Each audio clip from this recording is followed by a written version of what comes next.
Étudiants, bonjour. Ce premier cours a pour objet de vous présenter une introduction aux ressources humaines et au développement social. Ce cours pose les fondations des ressources humaines et du développement social en mettant en lumière leur interdépendance et leur importance dans la création d'un environnement de travail équitable et durable. Ainsi, ce module prépare les étudiants à approfondir les thèmes et les concepts qui seront explorés dans ce qui suit. Il a pour objectif de vous permettre de comprendre les bases des ressources humaines et leur évolution, d'explorer les concepts clés du développement social et le rôle du développement social dans les organisations. Enfin, d'analyser le lien entre les pratiques des ressources humaines et le développement social pour garantir une gestion inclusive et équitable du capital humain. Définition des ressources humaines. Les ressources humaines sont le département ou la fonction au sein d'une organisation responsable de la gestion du personnel.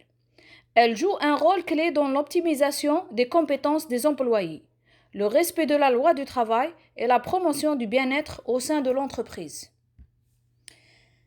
Les objectifs de la ressource humaine sont le recrutement, la formation, la gestion des talents, l'évaluation des performances et le développement des carrières. Fonction principale des ressources humaines. Premièrement, le recrutement et la sélection. C'est un processus d'embauche pour trouver les bons talents en fonction des besoins de l'entreprise. Exemple, recruter des personnes qualifiées au niveau de la production. Deuxièmement, la formation et le développement. C'est accompagner les employés dans l'acquisition de nouvelles compétences et leur évolution professionnelle.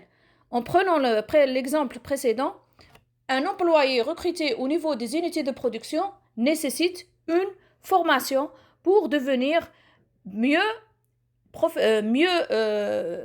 expérimenté dans l'usage d'une nouvelle machine. Troisièmement, la gestion des performances. Évaluer la contribution des employés pour assurer l'atteinte des objectifs de l'organisation. Donc, il s'agit d'un système d'évaluation des employés de manière spécifique.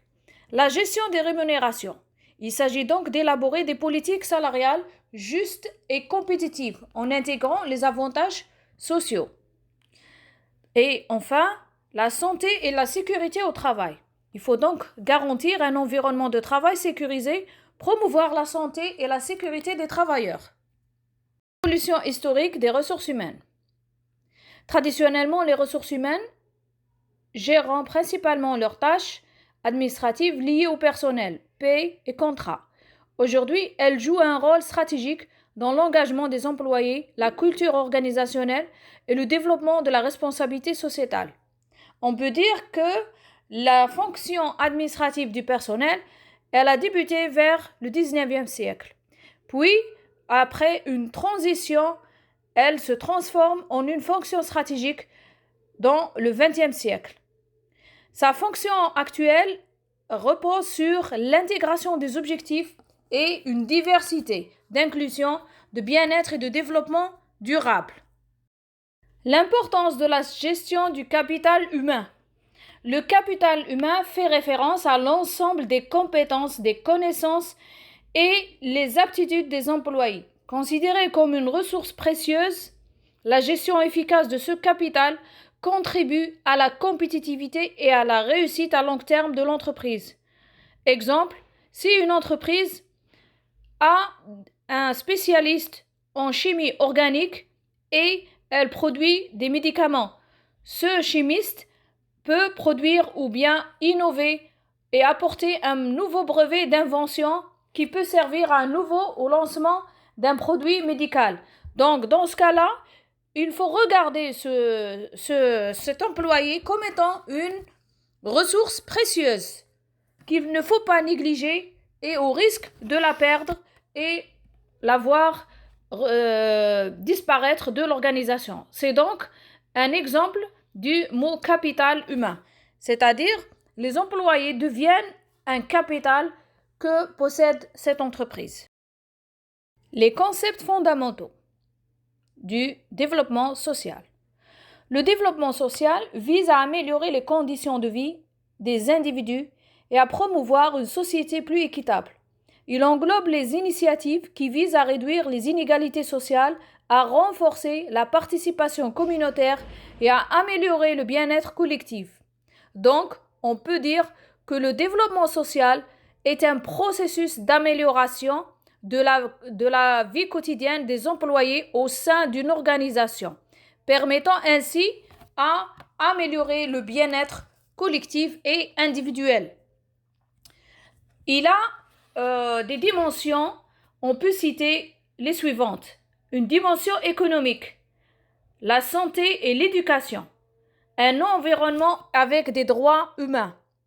La justice sociale est un concept fondamental du domaine développement social. Elle renforce l'idée d'assurer que tous les membres de la société bénéficient des mêmes droits et opportunités indépendamment de leur origine ou bien de leur statut.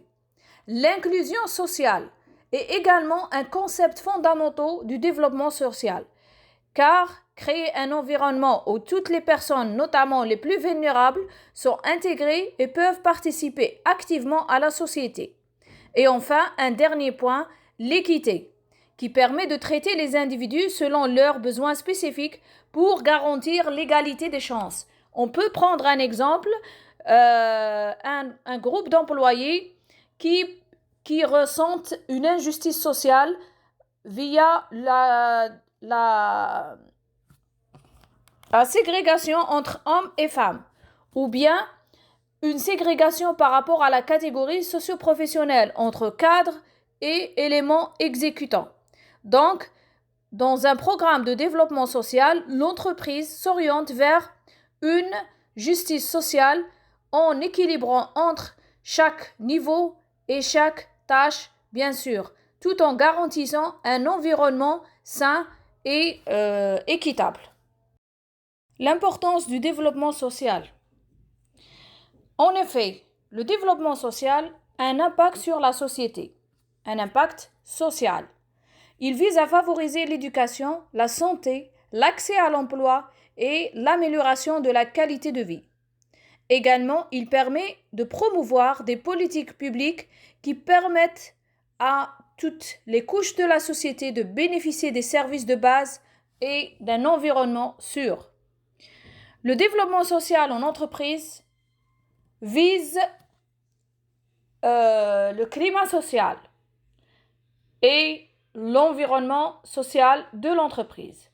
Ainsi, les entreprises jouent un rôle de plus en plus important dans la promotion du développement social. Elles peuvent améliorer le bien-être de leurs employés, des communautés locales et contribuer au développement durable. Les pratiques ressources humaines peuvent renforcer le développement social à travers des programmes d'inclusion, de formation continue et des conditions de travail équitables. Quels sont les objectifs de développement social? Premièrement, promouvoir l'équité sociale. Deuxièmement, assurer un accès équitable aux services essentiels, santé, éducation et bien sûr, emploi. Troisièmement, renforcer les liens communautaires et la participation citoyenne. Donc maintenant, on doit comprendre que le développement social est une facette de la gestion des ressources humaines qu'il ne faut pas négliger. Et il existe un lien fort entre la gestion des ressources humaines ou bien les ressources humaines et leur développement social. Ainsi, il y a un rôle des ressources humaines de manière directe sur le développement social qui apparaît dans les points suivants. La gestion des talents. Donc, ça permet d'attirer et de retenir des individus issus de divers horizons pour favoriser l'innovation et l'équité. Les pratiques de travail inclusives. Exemple, la mise en place de politiques favorisant la diversité, l'inclusion et l'égalité des chances au sein des organisations. Les ressources humaines comme moteur de changement social. En effet, en intégrant des pratiques inclusives et durables, les ressources humaines peuvent réduire les inégalités au sein de l'entreprise et influencer positivement sur la communauté dans laquelle l'organisation opère. Exemple d'initiative, un programme de mentorat pour les minorités